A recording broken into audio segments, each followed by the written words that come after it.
Programa 1. El modelo de comprensión. Esta serie de videos abarca los 4 modelos para la enseñanza efectiva: habilidad, comprensión, autoexpresión e interpersonal.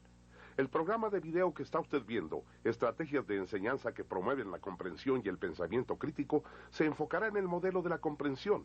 El objetivo de la comprensión es desarrollar habilidades de pensamiento analítico en los estudiantes para la elaboración de conceptos e ideas. Los dejo con el Dr. Silver. Bienvenidos a la posición de comprensión. Para poder entender el objetivo de esta posición, utilizaremos el acrónimo TEMPO. T representa el objetivo del pensamiento. E representa el medio ambiente. M representa la motivación que subyace en la estrategia. P, los principios, y O, los resultados de esta enseñanza.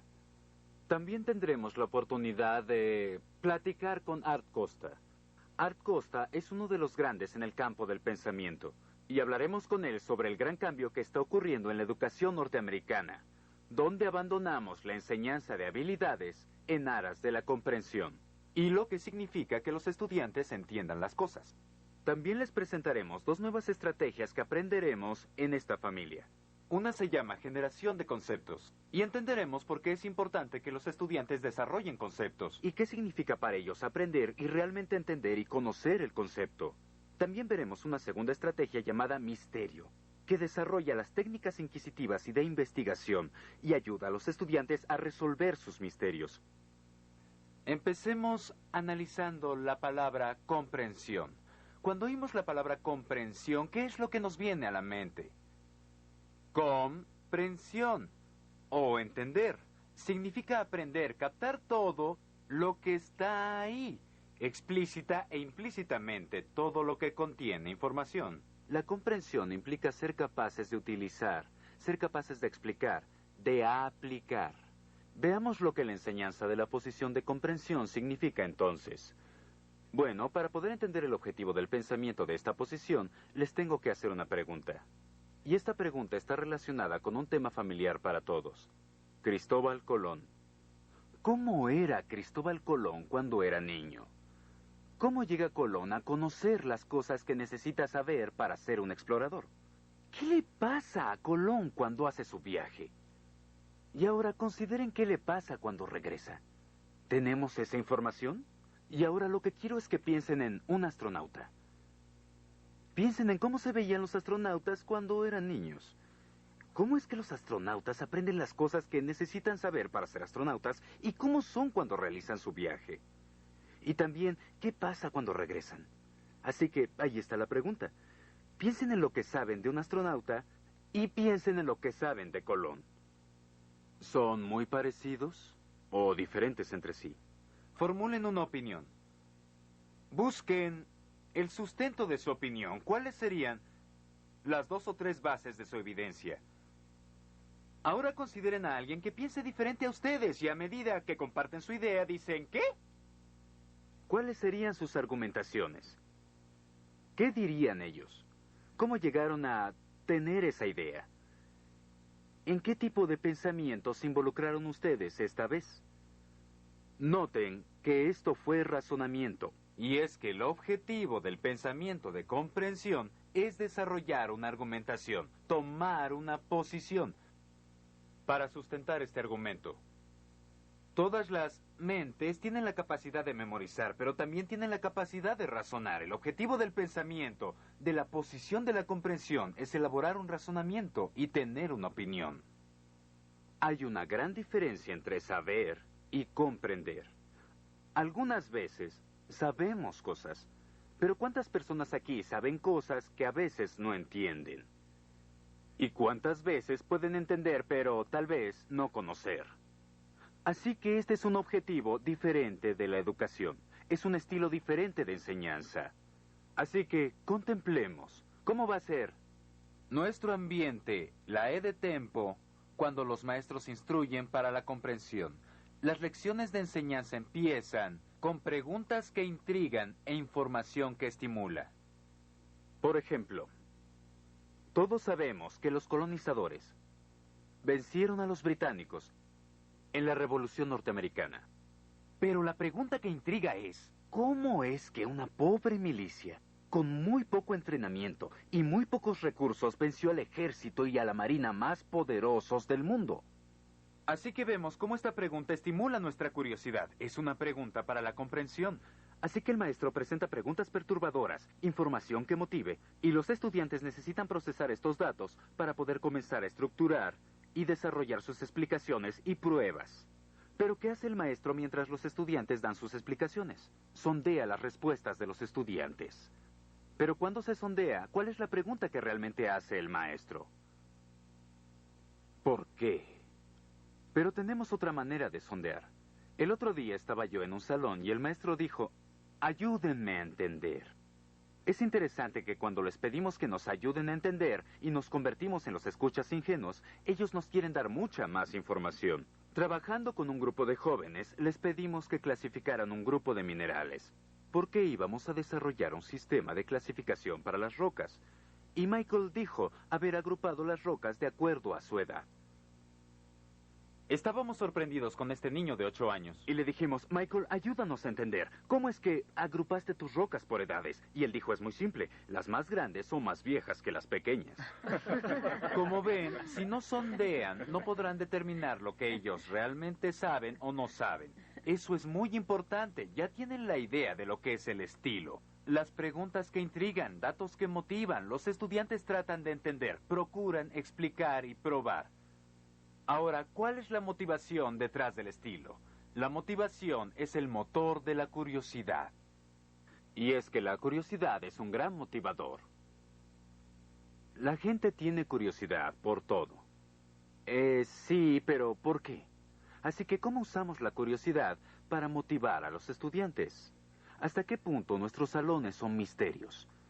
Una de las cosas que notamos es que entre más trabajemos hacia la claridad, entre más haya libros de texto que expliquen todo, ¿qué pasará con la curiosidad?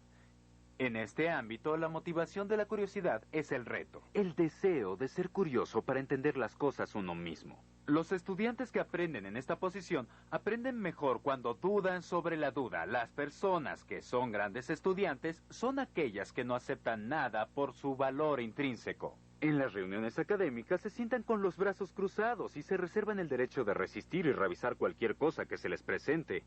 Hay ciertos tipos de estudiantes que están más motivados por la necesidad de entender, de trabajar con su curiosidad, de ser capaces de explicar cosas. Aprenden pregunta a pregunta, más que por lo explícito, y van paso a paso. Así que necesitamos estrategias para trabajar con ellos. Bueno, empecemos a entender la P, o los principios relacionados con el modelo de comprensión. Para poder comprender los principios de esta posición, utilizamos la palabra código core, porque de lo que se trata la comprensión es de llegar al núcleo del asunto, ver lo invisible. Así que core representa 4 principios básicos de aprendizaje. El primero es el principio de la curiosidad. El otro día había una maestra que llevó un documento a su clase y dijo, este documento explicará el nivel de compromiso que fue necesario para crear la Constitución norteamericana. Desgraciadamente, anoche estaba comiendo espagueti, así que tengo una gran mancha en medio del documento y no lo podemos leer. Veamos si lo podemos descifrar. Noten que el conocimiento parcial nos lleva a la curiosidad, así que la curiosidad se construye cuando se sabe algo, pero no todo. Es cuando la información está fragmentada, cuando no está exactamente clara. Así que uno de los principios de esta postura es cómo crear la curiosidad, cómo obtener información fragmentada. ¿Se les dará solamente parte de la información que ya conocen, pero no toda? Eso es lo que llamamos el resto de la historia. El segundo principio, en core, en la posición de comprensión, es orden. Nuestras mentes naturalmente buscan encontrar orden. Cuando somos confrontados con ciertos datos, tratamos de que tengan sentido y buscamos patrones. Por ejemplo, vean estos números. 1, 4, 9, 16, 25, 36, 49. Al principio pareció un poco confuso. Pero ¿cuánta gente está buscando un orden, un tipo de patrón? Cuando ven los números, 1, 4, 9, 16. ¿Qué empiezan a notar? ¿Cómo empieza a tener sentido la secuencia? Como ven, empiezan a notar que cada uno de los números representa el cuadrado en secuencia. Así que, ¿cuál es el último número, niños? 64. Gracias, necesitaba esa ayuda. ¿Qué tal este patrón? Corazones de chocolate. El soldado desconocido. ¿Cuál es la relación entre corazones de chocolate y los soldados desconocidos? Fuegos artificiales. Calabazas. Matzah. ¿Cuánta gente está empezando a ver cuál es la conexión que hay? Como ven, la mente busca encontrar patrones. Lo que estamos haciendo es hablar acerca de días festivos. Tomamos datos que parecen estar separados y empezamos a unirlos. El tercer principio de la posición de comprensión es la relación y la reciprocidad entre la hipótesis y los datos. El otro día traje una lata que tenía un objeto adentro y la sellé con cinta adhesiva. Se la di a mis estudiantes y les dije, traten de adivinar lo que hay adentro. Empezaron a agitarla, comenzaron a rodarla. Se dan cuenta de que estaban recolectando datos y basándose en ello decían, yo sé lo que es, Dr. Silver, yo sé lo que es. Como ven, estaban desarrollando hipótesis tentativas. A medida que formaban sus hipótesis, observaban la lata para recolectar más datos. Como ven, hay una relación entre los datos y el desarrollo de una hipótesis. La hipótesis y la búsqueda de mayores datos. Así es como funciona la posición de comprensión. Hay un proceso recíproco. Es casi como un magneto de un motor. A medida que nos vamos hacia un lado, los datos nos jalan hacia la otra posición. La teoría nos lleva a otra posición. Y la mente empieza a funcionar para entender de qué se trata todo esto. El último principio es evidencia. Yo vivo en un ámbito donde si uno dice algo, la gente dice, compruébalo. Como ven, en la posición de comprensión, necesitan mostrar evidencia para apoyar cualquiera de las teorías. Yo estaba trabajando con un segundo año el otro día. Era tan interesante verlos trabajar. 3 de ellos se levantaron porque discutían si era más difícil cuidar una mascota que una planta. Y deberían haber visto toda la evidencia que ellos presentaron para apoyar su posición. Así, en la posición de comprensión, tenemos la curiosidad, el orden, la relación recíproca entre los datos y la hipótesis, y la evidencia para tener un caso, para tener un argumento, para razonar. Ahora regresemos a tempo. La O son los resultados. ¿Cuáles son los resultados en esta posición? Los resultados son que los estudiantes desarrollan la comprensión de conceptos, al ser capaces de explicar y probar sus ideas, utilizando evidencias para apoyar sus posturas. Es aprender a razonar, a analizar y resolver problemas. Todos estos son objetivos muy importantes que tenemos que sopesar. Pero necesitamos estrategias que apoyen esta oposición. Hay muchos modelos de comprensión en la enseñanza. El método de Sokmas-Quivry. Tenemos la enseñanza de Perkins para la comprensión. Tenemos el análisis comparativo. La creación de conceptos de Jerome Brunner. El desarrollo de conceptos de Hilda Tobas.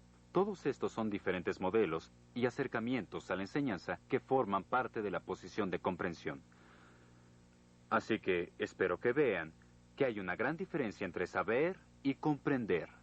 El objetivo de pensamiento de la posición de comprensión es el razonamiento. Se trata de entender. Hilda Tobas dijo que si se quiere que los estudiantes piensen diferente, se les debe enseñar diferente. Las estrategias en esta posición les dan a los estudiantes datos, preguntas que intriguen, para que los estudiantes busquen el sentido y puedan construir su propio entendimiento. Es así que este estilo de enseñanza está basado en 4 principios. Curiosidad, orden, naturaleza recíproca entre la hipótesis y los datos, y evidencia para apoyar su posición. Yo espero que hayamos desarrollado un entendimiento más exacto de lo que es este tipo de enseñanza, y también un claro concepto de la diferencia que hay entre saber y comprender.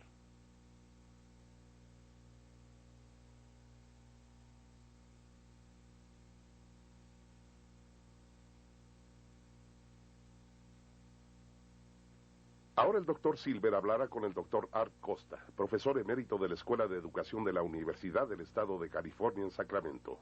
El doctor Costa ha escrito numerosos artículos y hace consultorías internacionales. Es experto en las áreas de supervisión, estrategias de enseñanza, habilidad de pensamientos y evaluación.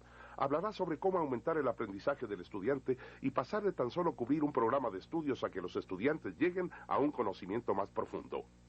Art, me gustaría empezar con esta pregunta. En los 60s, principios de los 70s, hablábamos de modelos de enseñanza como el de la instrucción directa, la del dominio, a la Bloom. Hablábamos de modificación del comportamiento. Cuando teníamos objetivos de comportamiento, si decíamos la palabra comprensión, teníamos problemas.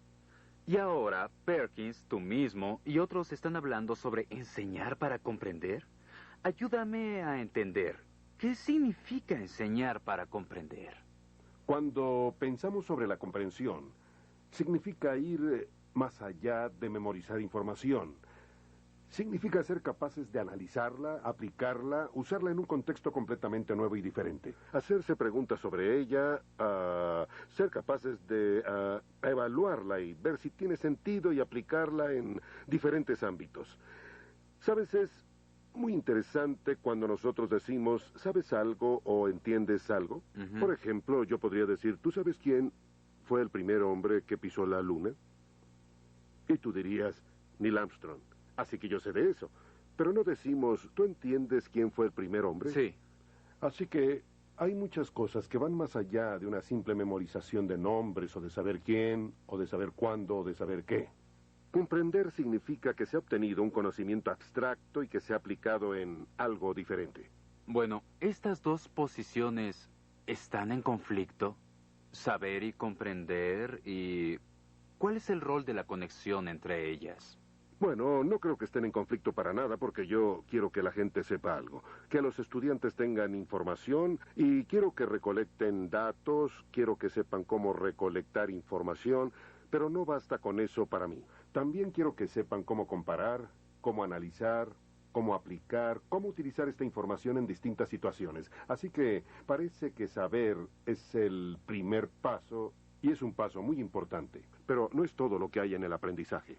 ¿Hay entonces algo en particular que nosotros, en nuestra situación de maestros, podamos hacer en nuestras clases para que los estudiantes desarrollen esta clase de aprendizaje de comprensión? Sé que una de las cosas más importantes de los maestros es la capacidad de presentarle a los niños retos intelectuales, haciendo preguntas de alto nivel, exponiendo temas controvertidos, presentándoles problemas cuya resolución no sea evidente, de tal manera que promueva e involucre esas capacidades intelectuales y creativas superiores. Eso es importante. Otro es crear un ambiente que sea rico en fuentes de datos para que los niños puedan ir con otras personas, consultar materiales, computadoras, tecnología, bases de datos, bibliotecas que sean ricas en documentación para que puedan reunir la mayor cantidad de datos que les ayuden a resolver el problema. Creo que otro es el crear un ambiente que sea confiable y seguro, en la que ninguna pregunta es tonta, ninguna respuesta es tonta, sino que más bien todas las respuestas son tratadas de manera respetuosa, se provocan, se le permite a los niños explorar sus ideas sin juicio, sin ser un enjuiciador, sabiendo cómo involucrar a los niños de una manera no enjuiciadora. Creo que serían tres condiciones muy poderosas que los maestros podrían crear. ¿Hay otros principios que nosotros pudiéramos abstraer sobre este tipo de enseñanza? 3, 4 señalizaciones, lineamientos, reglas básicas que nosotros como maestros y educadores necesitemos para que esta posición funcione. Deberíamos tener un muy claro sentido del propósito. ¿Por qué estoy haciendo esto? Y creo que nuestro propósito tiene que ser complejo y de alto nivel. En otras palabras, el mantenernos constantemente enfocados en la razón por la que estamos enseñando para comprender es desarrollar en los niños un sentido de eficacia en la solución de problemas.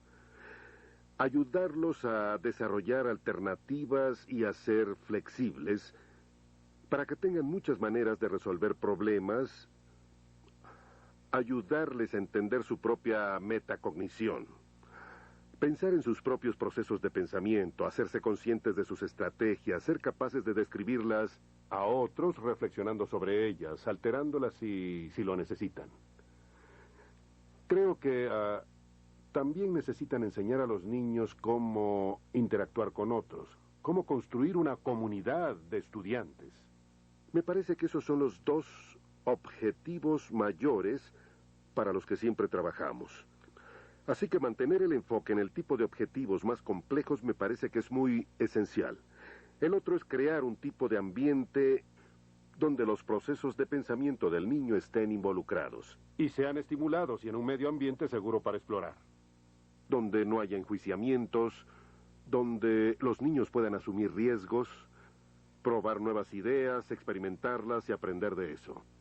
Déjame presentarte una situación a la que muchas veces me enfrento. Probablemente tú también hayas experimentado esto. Me he encontrado con bien intencionados maestros, educadores y padres que algunas veces dicen: mis hijos, los estudiantes, tienen ya suficientes problemas para abarcar el programa. Necesito invertir mucho tiempo tan solo para que lo conozcan. ¿Cómo he de usar mi tiempo para lograr además el entendimiento? ¿Qué cantidad de tiempo y energía sería necesaria? ¿Cómo enfrentas esto? Primero que nada, creo que nuestro objetivo en la educación tiene que ir más allá del mero saber. Y para saber algo realmente bien, significa que se comprende bien.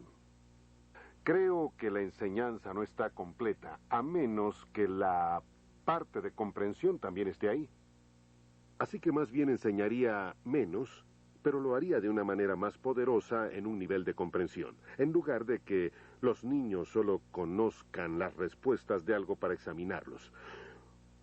Otra cosa es que no estamos enseñando la comprensión como un fin, sino que más bien estamos enseñando un proceso de comprensión, que es un objetivo de vida. Quiero que los niños sean aprendices toda la vida, que continúen aprendiendo durante el resto de sus vidas. Y lo que realmente estoy enseñando es un proceso de aprendizaje continuo para que los niños sean mejores solucionadores de problemas. Les estoy ayudando a entender cómo servirse del conocimiento. Les ayudo a aprender cómo confrontar problemas, cuyas respuestas son desconocidas, y tendrán que solucionarlas aprendiendo nuevas habilidades. Hubo un momento en nuestra sociedad en la que los niños podían aprender todo lo que necesitaban saber para sobrevivir. Eso ya pasó. Desapareció. Ya no es posible. La velocidad a la que el conocimiento se está expandiendo es tan rápida con la nueva tecnología, la nueva información, que nos tenemos que embarcar en un continuo proceso de aprendizaje. Tenemos que ser aprendices continuos a lo largo de nuestras vidas. A partir de tus años de experiencia, trabajando en escuelas, trabajando con maestros, ¿hay algo en las estructuras de las instituciones que de hecho inhiban este tipo de aprendizaje? Cosas en las que tengamos que pensar, que van más allá de tan solo darle información y recursos al maestro sobre estrategias de instrucción.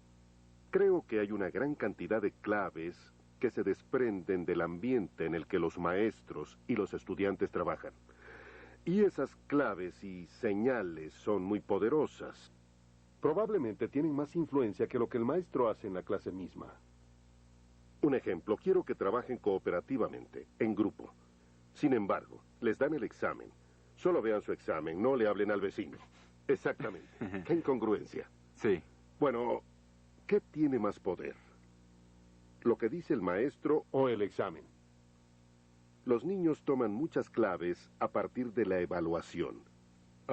¿Qué se hace en la escuela? Así que si el examen y la evaluación valoran niveles inferiores de aprendizaje, no de comprensión, sino de memoria, eso es lo que harán los niños. Tomarán las claves de las prácticas de su ambiente.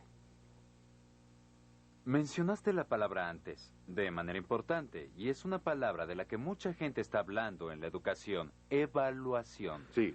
Y quiero enfocarme en dos partes. ¿Cómo están nuestros modelos presentes de evaluación facilitando o inhibiendo este tipo de enseñanza? ¿Y cómo podemos evaluar la comprensión?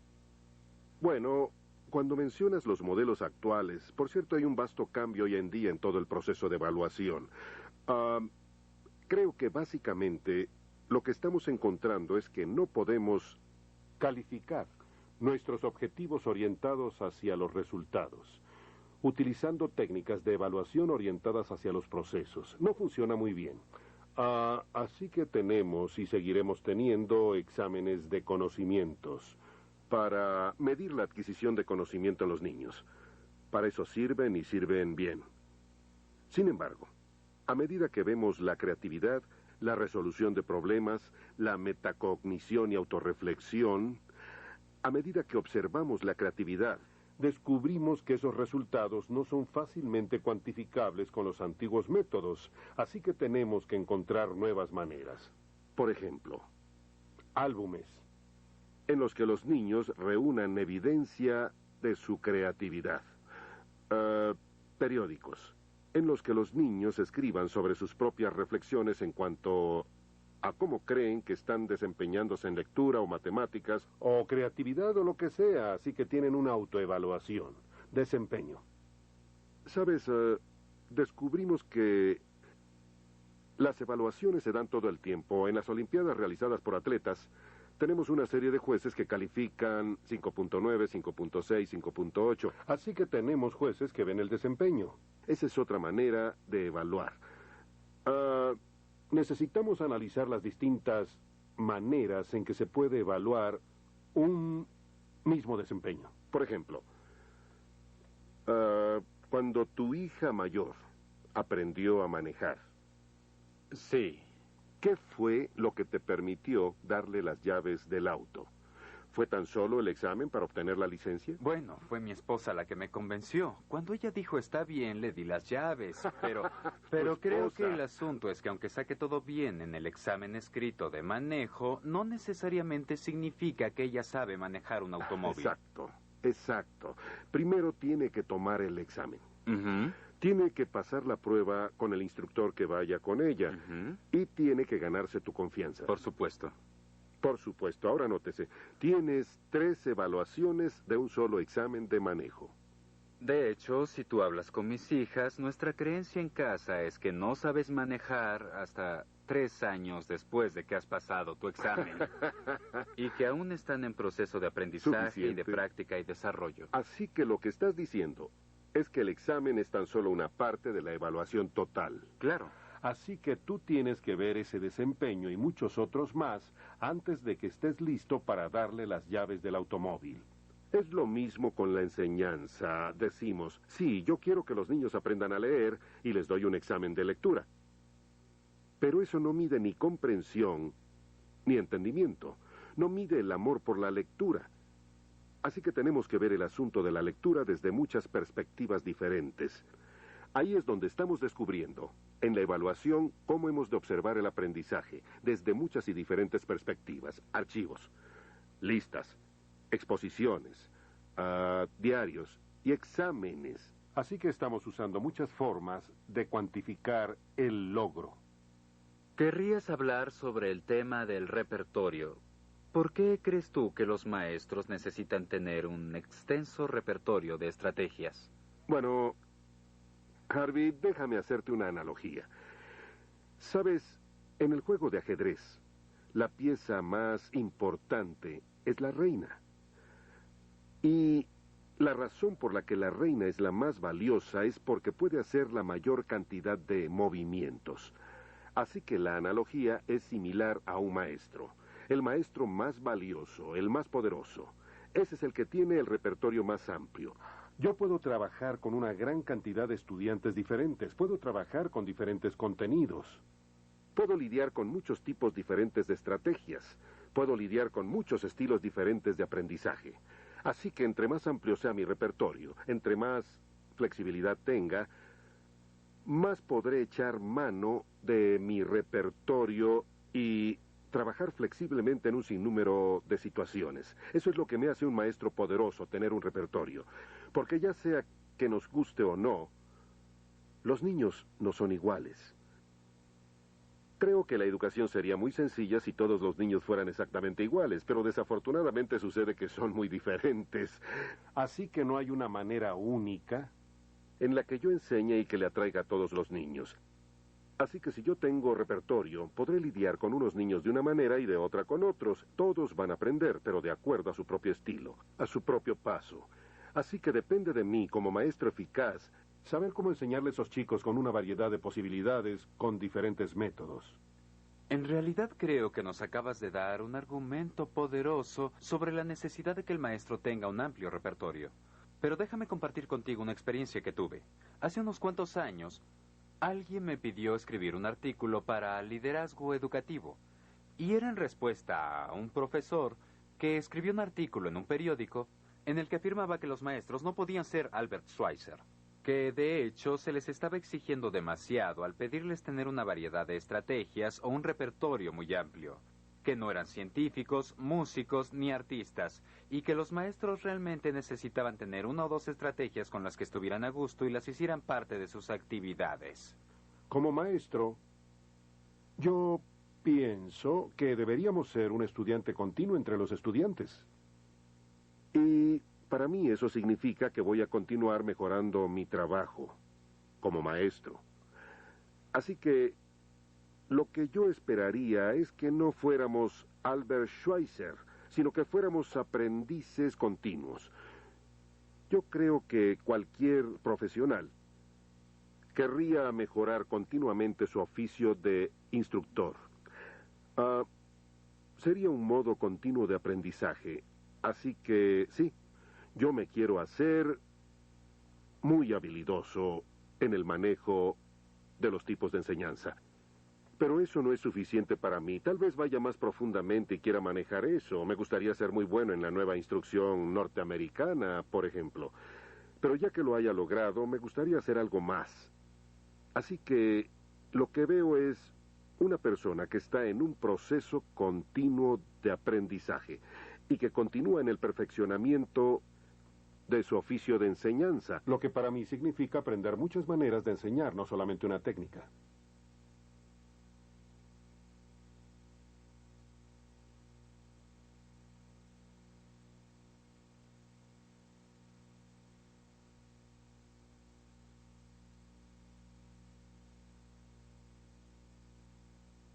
Programa 2. Estrategia para la adquisición del concepto.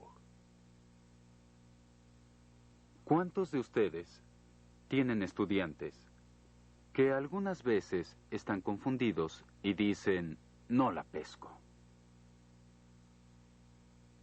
Y algunas veces dicen, lo entiendo, pero no puedo explicarlo. ¿Creen que realmente lo entienden? Entender significa ser capaces de explicar.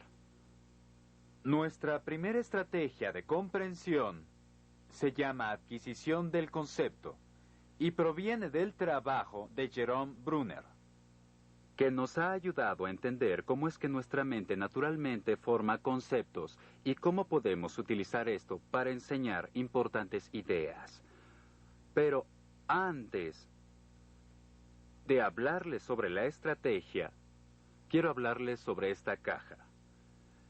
En esta caja tengo una idea. Es una idea que tiene un poderoso impacto en el aprendizaje. Es el número 1 para predecir si los estudiantes tendrán o no éxito en nuestra clase. ¿Cuántos de ustedes están interesados en adivinar qué hay en mi caja?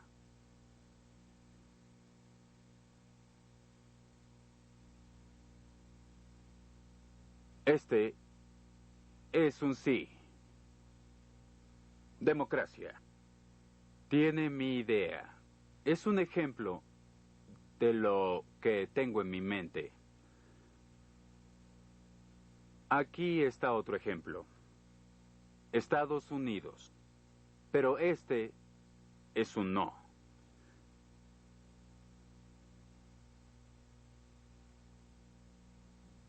Aquí tengo una tercera cosa en mi caja. Isla.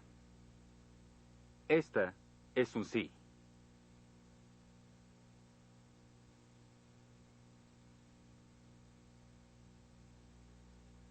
Y aquí tengo otro ejemplo. Uno de mis lugares favoritos. Porque soy de la ciudad de Nueva York. Manhattan es un no.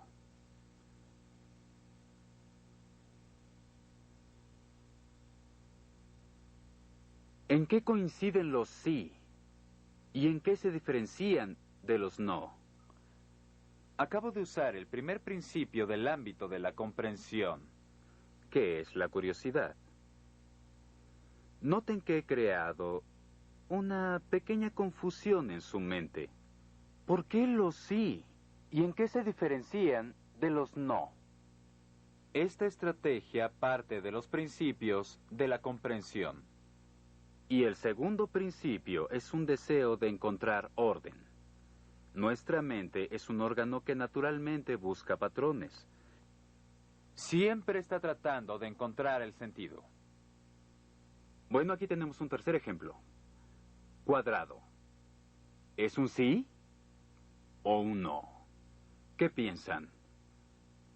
Este es un sí.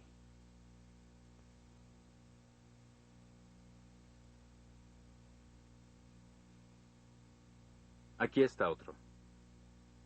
Este cuadrado ABCD es de hecho un no. El tercer principio de la comprensión es operar. ¿Cuántos de ustedes están elaborando una teoría o una hipótesis tentativa acerca de lo que es mi idea? ¿Cuántos de ustedes están utilizando la evidencia específica para apoyar la hipótesis? Noten que el tercer principio es la naturaleza recíproca entre la evidencia, hipótesis y teoría, y cómo se apoyan entre sí. ¿Han adivinado mi importante idea? ¿Qué tiene esto que ver con el aprendizaje? ¿Por qué es tan importante que los maestros entiendan esta idea? ¿Qué hace que los sí sean sí? ¿Cómo difieren de los no?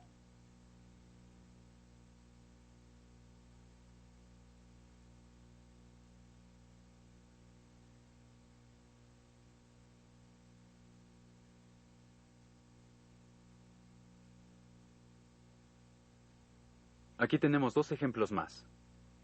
Valor y Martin Luther King. ¿Cuál es un sí y cuál es un no? Valor es un sí y Martin Luther King es un no.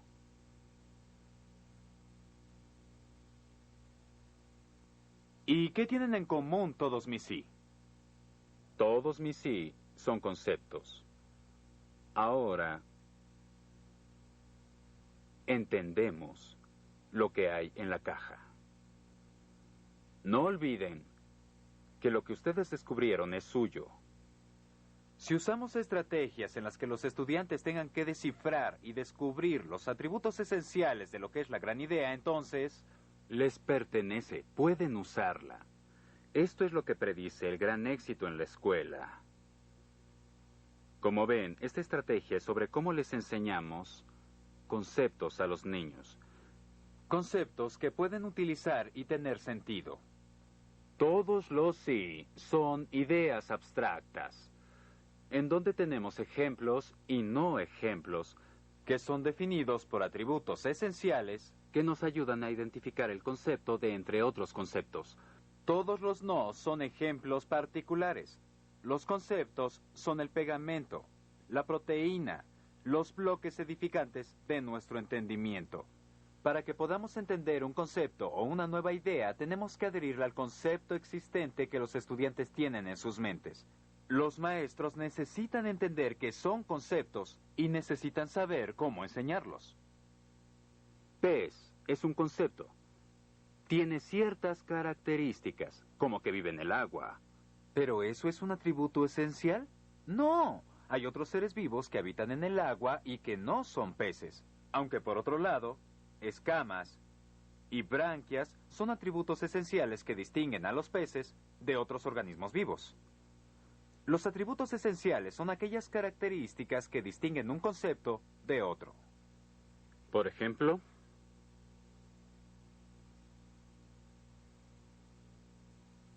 estas figuras representan sillas. ¿Cuáles son los atributos esenciales que hacen de una silla una silla? Bueno, todas tienen patas, algunas tienen ruedas, algunas pedestales.